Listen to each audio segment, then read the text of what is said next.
When the power goes out or the grid goes down, there are going to be things in your home that run off of electricity that you're going to want to keep going. There's going to be some things in your home that you need to keep going. And in order to do that, we got to have a source of backup power. But that backup power can be quite expensive. But it doesn't have to be.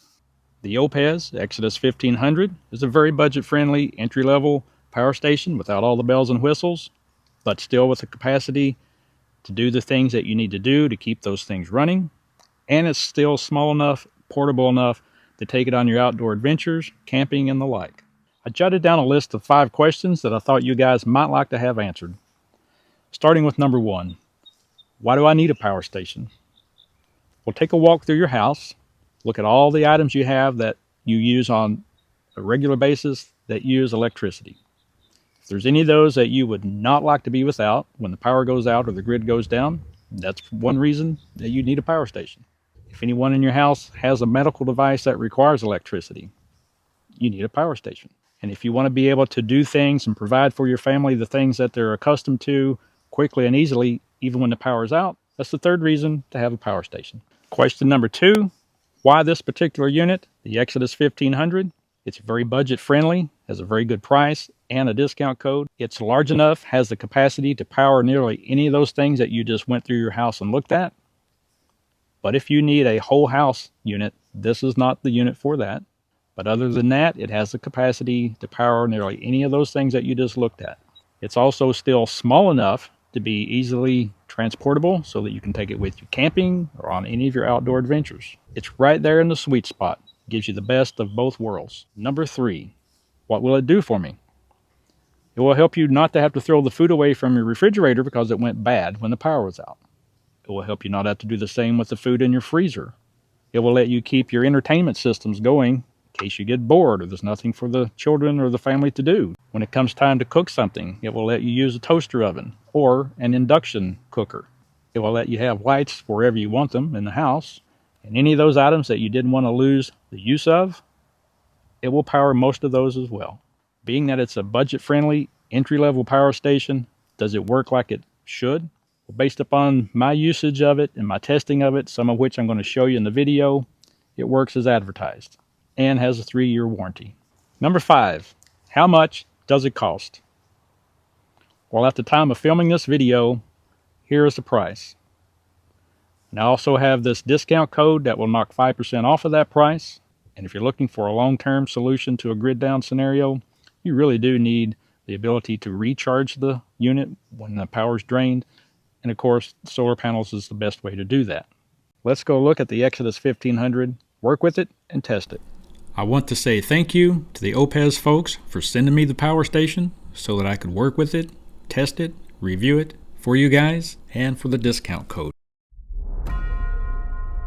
Power station, cable to charge it from the AC outlet, cable to charge it from a 12 volt or your car cigarette battery outlet, and you get an Anderson MC4 cable to connect to solar panels. You also get a very good instruction manual and a warranty card. Warranty is 3 years on the power station, 2 years on the cable. AC outlets, USB-A port has 2 of those, USB-C ports, the DC 12 volt port, and also has 2 5521 ports. All the inputs are located all in one location. If you're going to charge with AC, it goes here. If you're going to use solar panels, these will go to your solar panel or panels. This goes in here. Or if you're going to recharge it from a 12 volt outlet, this end doesn't go into the DC outlet on the front. This end goes into your car cigarette lighter, and this end goes into the same place that solar panels would connect. You can use AC power, your wall outlet in your home, or anywhere you have AC power. You can use solar panels, or you can use the 12 volt cigarette lighter adapter in your vehicle. You can also use a combination of solar and AC power at the same time. And if you use AC power, it has a low and a high mode of recharging. You have to have the AC input disconnected the unit turned off. So turn it on, and before you connect any charging source, you have to push the IoT, Internet of Everything button and the DC button together at the same time and hold them down for about 3 to 5 seconds.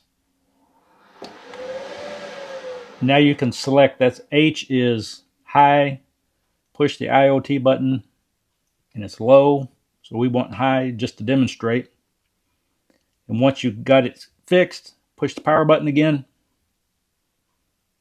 and now it's going to charge on high mode or fast mode. That means success.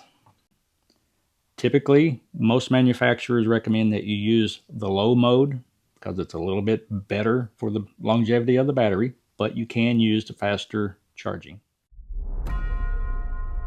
The Exodus 1500 does have an emergency power supply or a UPS, uninterrupted power supply. That's something you would use if you wanted to make sure that your refrigerator kept going when the power goes out. And if you wanted to do something such as that, you have to have the power station, of course, plugged into a wall outlet, the appliance plugged into the power station. The power station has to be turned on, and the AC power has to be turned on. When you got all that done, then your appliance will be drawing its power from the wall outlet. Now let's look at the boost mode. Right now I have the space heater plugged into the power station. It is not on high, but it's drawing 650 some watts at 119 volts. I'm going to turn the heater all the way on high.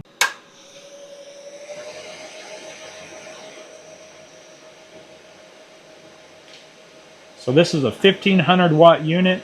It's putting out around 1560 to 70 watts. Still at 119 volts. Okay, I added a second small space heater to the power station. Now we're up to a total of 1620 or so watts being drawn out of it. However, now that it's in boost mode, the voltage has dropped a little bit. So we're at 1636 watts, but 115 volts. So when the Exodus 1500 goes into boost mode, it does have a little bit of a drop in voltage. So what that means for your appliances is that they're probably not operating at 100% capacity, but still operating just the same. And now I'm going to turn the second small space heater off. We dropped back down to 1568 or so watts. And the voltage went back up to 119 volts. So even though it's showing 1568 on the wattage draw, I do not believe that it is in boost mode. Small heater back on. Let's keep our eye on the voltage. Yep, there it went. So that's what boost mode is. The display will tell you everything you need to know about your power station. Right now it's at 100% capacity. I have a light plugged into it that's drawing out 27 watts per hour. It's telling me that it would run that light for 35 hours if I wanted to do so.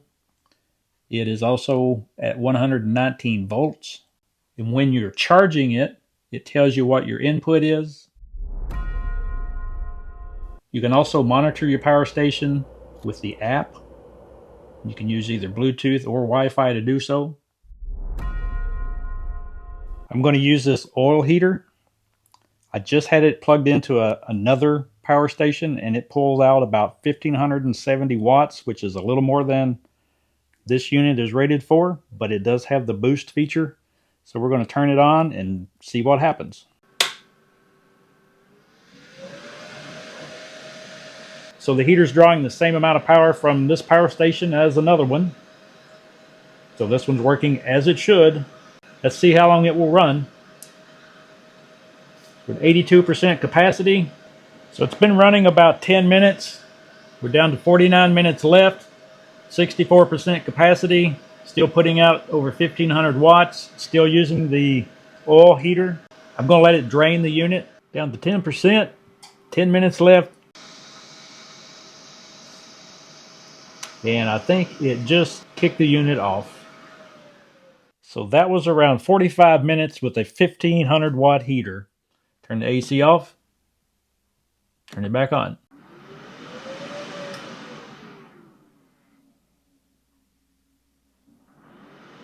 So So went back to the same thing. So that's about our limit with a 1500 plus watt heater. It's going to go down to roughly 9% of capacity of the battery. I think we started at 82%, down to 9%, was a little somewhere right in the neighborhood of 45 minutes. So had we been at 100% charge, we would have been looking at roughly 1 hour of time. A 1500 watt unit, a 1500 watt heater, 1 hour. That's pretty efficient overall, actually. In summary, the Exodus 1500 works very well. It exceeded its initial ratings. I consistently ran it at over 1500 watts without it switching over to boost mode. I ran it for over 45 minutes that way. It didn't overheat. It didn't shut itself off until the battery was drained. It's very competitively priced and has the discount code. So all in all, I would have to say that if you're looking for an entry-level, budget-friendly power station, the Exodus 1500 would be an excellent choice.